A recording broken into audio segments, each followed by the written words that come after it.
Drivers and fans, this is the final race of the NASCAR 2024 round of 12. This is the driver's final chance to get into the penultimate round, which is frankly more important. Because if you can make it to the round of 8, you'll know who you are actually up against for next season or for the following 3 races. Unlike here in the round of 12, you have 11 other competitors, some of which may have just lucked their way in because the other 4 from the round of 16 had bad luck. But the round of 8 truly deserves their place, and if you are there, then you do too. This is your final chance.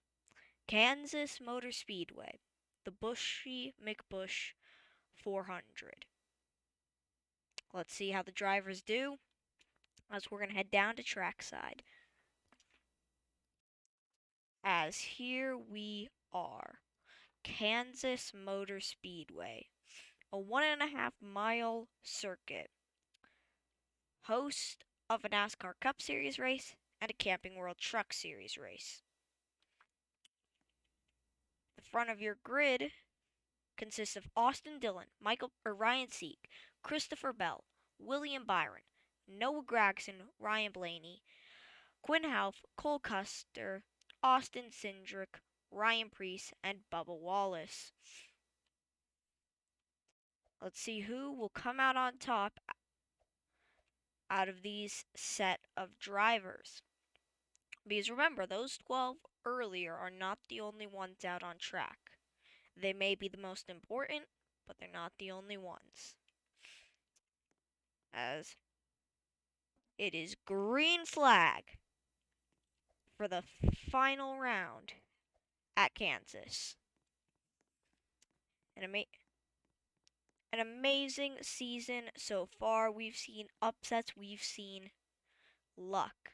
As coming down through 3, Ryan Sieg leading us. Here comes William Byron sliding through on the inside with Quinn Houff on his bumper. Coming into lap 2 out of 15, Houff is currently at risk of eliminations from the playoffs, so this is a run he needs. So is Austin Dillon. We mentioned that yesterday when we did the points. So, if either of these makes it good, they're probably going to force 2 other drivers out. Here they come into lap number 3 already. This is a fast-paced track. Pits will be open on lap number 7 as per usual. As in the back of the field, you actually see Chase Elliott and Ty Gibbs, 2 playoff contenders. But Chase Elliott has the optimum line, so he might be able to make moves coming into lap number 4. You can probably see it's still Ryan Sieg up in the lead, but William Byron falls into the outside line, allowing Quinn Houff and Austin Dillon to both gain position. As there they go. You can see the 38 of Anthony Alfredo actually running inside the top 10. What you can also see is Bubba Wallace in the top 10, Kyle Busch, drivers who didn't make it into the playoffs, period, showing their strength in the playoffs when they're not even in it. And the 33 of Christian Eckes making moves, and the 55 of Matt Mills in his only start of the season.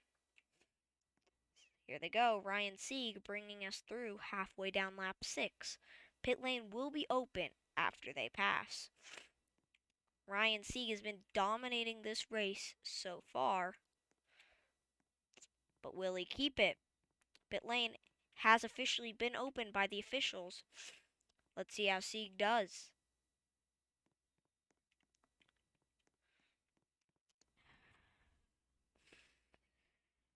Pit strategy is everything. So let's see who does it good. Sieg came in with the lead, but all these guys who came in on the inside are going to get out. So Larson, Elliott, Blaney, who won at Martinsville, Reddick, who just won, so he doesn't really need to worry. He's locked in. And Priest. Let's see if this inside line is going to help them circulate out because they have to go all the way around the track. Oh, Cindric has an amazing launch off pit lane. Here comes Corey LaJoie passing out Marola. Man, the field is shuffled. And now it's Cindric leading us down into lap 9. You can see Dylan and Custer both lost position. And now LaJoie is only one car back, fighting for a spot into the next round because he is not too far above the cut line. So he is not locked in. You can see Larson definitely improved with that jump, but really Reddick, Blaney, and Elliott and Priest, those guys who tried to get it as well, didn't. It's lap number 10, 6 to go here at Kansas Motor Speedway. Really all Ryan Sieg can hope for at this point to get a win for Front Row Motorsports for the first time since 2021 in the Daytona 500. All he can hope is Cindric messes up with 5 to go here. But the chances of that are low, so Sieg might have to just fight for it. Kyle Busch is on his tail though, so Sieg needs to focus. He wants to catch Cindric just as bad as Kyle wants to catch him. Here we are, lap number 12. 4 to go. This Kansas race is interesting.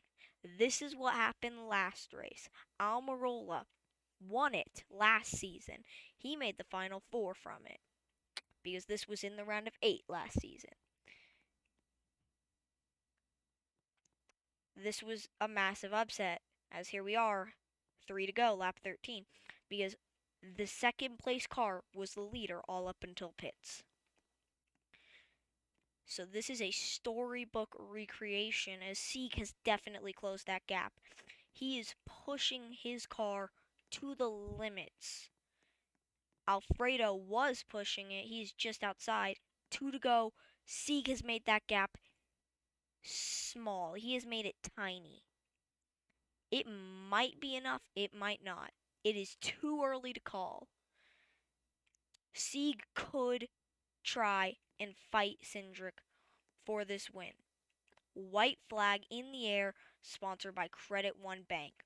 Will Ryan Sieg have a chance to win for the first time in the NASCAR Cup Series? He's been in the series for 2 years, but down the back straight, I don't know.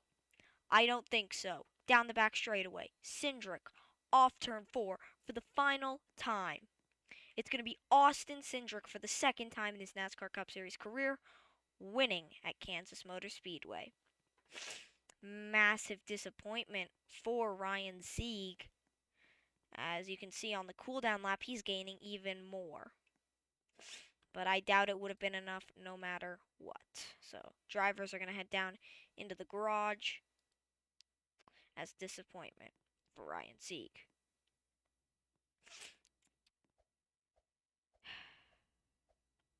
Second place, still amazing for Front Row, but not what they wanted. They definitely wanted that victory. It's unfortunate to see it slip right from their grasp. That is the end of our Kansas Motor Speedway race. We hope you enjoyed, as we are going to cut and we are going to tally up the points and find out who are our final 8.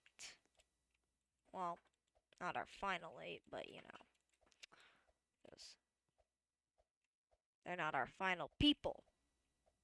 We're going to find out who the people are, who the lucky 8. We'll see you there.